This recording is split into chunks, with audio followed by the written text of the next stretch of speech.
আসসালামু আলাইকুম। আজকে আমি চিকেন কাটলেট বানাবো। স্কিপ না করে ফুল ভিডিও দেখার অনুরোধ থাকলো। চিকেন কাটলেটটা খেতে কিন্তু দারুণ স্বাদের লাগে, আর বয়স্ক মানুষদের যাদের দাঁত নেই তারাও কিন্তু খেতে পারবে, এতটাই সফট হয়।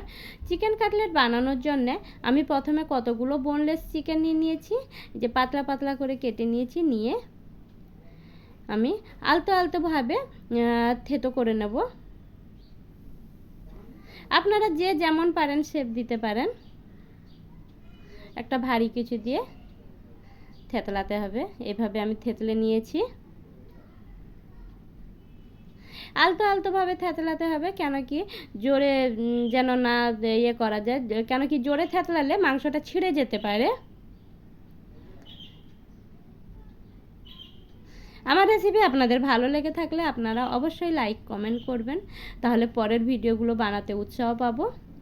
আর ভালো লাগলে বন্ধুদের সাথে অবশ্যই শেয়ার করবেন। আর নতুন নতুন ভিডিও পেতে হলে চ্যানেলটা সাবস্ক্রাইব করে পাশে থেকে যাবেন। এইভাবে আমি সবগুলো থেতলে নিয়েছি। নিয়ে এবার ভালো করে আমি একটা লেবু কেটে রস নিংড়ে দিয়ে দেব। এটা বেশি সময়ও ম্যারিনেট করতে হয় না, এমনিতেই সফট হয়ে যায়, কেন কি থেতলানো থাকে। এই যে এইভাবে আমি উল্টে পাল্টে রসগুলো মাখিয়ে নেব ভালো করে সবগুলোতে। এবার আমি 1 চামচ আদা রসুনের পেস্ট নিয়ে ভালো করে আমি মাখিয়ে নেব পিসগুলোতে। এইভাবে উল্টে পাল্টে আমি সবগুলো মাখিয়ে দেব।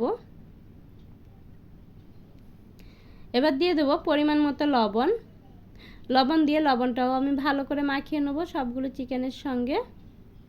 আপনারা চাইলে একসঙ্গে সবগুলো দিয়ে মাখিয়ে নিতে পারেন। এবার একটা মশলা আমি শুকনো খোলায় ভেজে নেব। পানমৌরি, গোটা জিরে, ধনে আর গোটা লঙ্কা, শুকনো লঙ্কা ভেজে, এই যে কিছুটা পরিমাণ ময়দা নিয়েছি, ময়দার সঙ্গে মশলা দিয়ে দেবো আর পরিমাণ মতো লবণ দিয়ে মিক্স করে নেব। আর নিয়ে নিলাম ব্রেড ক্রাম্বস, আর একটা জায়গায় নিয়ে নিয়েছি 2টো ডিম আর সামান্য পরিমাণ লবণ দিয়ে আমি ভালো করে ফেটিয়ে নেব। এবার আমি চিকেনের পিসগুলোকে আমি ময়দাতে ডুবিয়ে নেব। উল্টে পাল্টে ভালো করে আমি ময়দার সঙ্গে ভালো করে আমি লাগিয়ে নেব। সবগুলো একসাথেই আগে ময়দাতে ডুবিয়ে এই যে একটা জায়গাতে আমি তুলে নেব। এবার আমি ফেটানো ডিমটাতে ডুবিয়ে নেব। ডুবিয়ে ব্রেড ক্রাম্বসে ভালো করে এপিট ওপিট করে ভালো করে আমি হাত দিয়ে ব্রেড ক্রাম্বসগুলো দিয়ে চেপে চেপে ভালো করে লাগিয়ে নেব। লাগিয়ে এটা আপনারা ফ্রিজেও স্টোর করে রাখতে পারেন। আর ভাজার 10 মিনিট আগে বের করে ভেজে নিলে হবে। এভাবে আমি সবগুলো একটা একটা করে উল্টে পাল্টে ভালো করে ব্রেড ক্রাম্বস লাগিয়ে নেব। লাগিয়ে ফ্রিজে ঢুকিয়ে রেখে দেব।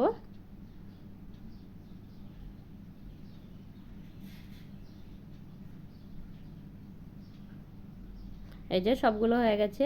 ফ্রিজ থেকে বের করে 10 মিনিট পরে আমি ভেজে নেব। গ্যাস জ্বালিয়ে কড়াইতে তেল দিয়ে দিয়েছি। তেল গরম হয়ে গেলে আমি এক এক করে সবগুলো তেলে দিয়ে উল্টে পাল্টে মিডিয়াম আঁচে আমি ভেজে নেব। তো গ্যাসটা মিডিয়াম টু লো ফ্লেমেই থাকবে। এই যে আমাদের রেডি চিকেন কাটলেট। আপনারাও একবার বাড়িতে অবশ্যই ট্রাই করুন, এটা কিন্তু খেতে দারুণ স্বাদের হয়। আপনারা ভালো থাকুন, সুস্থ থাকুন, দেখা হবে আবার পরের ভিডিওতে।